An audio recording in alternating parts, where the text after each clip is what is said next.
This is a macro shot, as you can probably tell, that I took in mid-March when my brother Phil and his family came to visit. So Phil, if you're listening, thank you so much for coming to visit and for this shot. I would have never got this shot without you. So Phil and I, along with our wives, we were playing a board game called Concept one night that Phil brought with.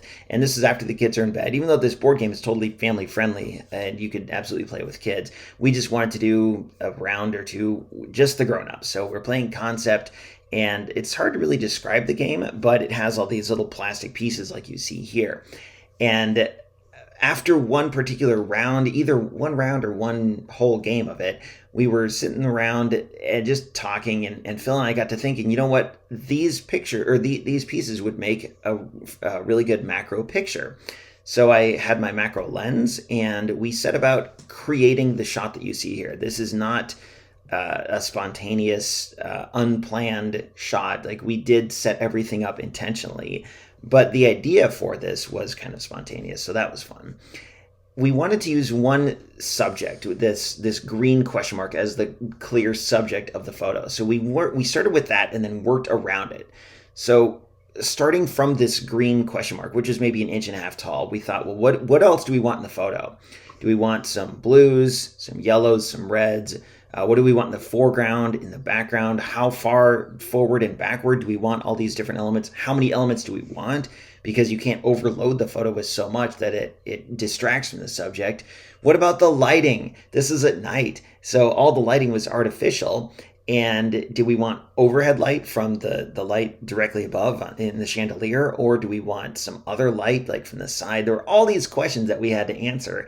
Even how do we take this photo? Because you can't, the way this was set up on the table, we couldn't like use the viewfinder on the camera. So we ended up using live view, and we spent like probably 10 minutes composing this shot. It was a ton of fun. We ended up with the shot that you see here. There's these little pieces in the foreground that Phil intentionally placed there. There's the pieces in the background, which are, I think, exclamation points. I forget exactly. And even how far from this question mark, how far back these things should go, it dramatically influenced the final result that you see here.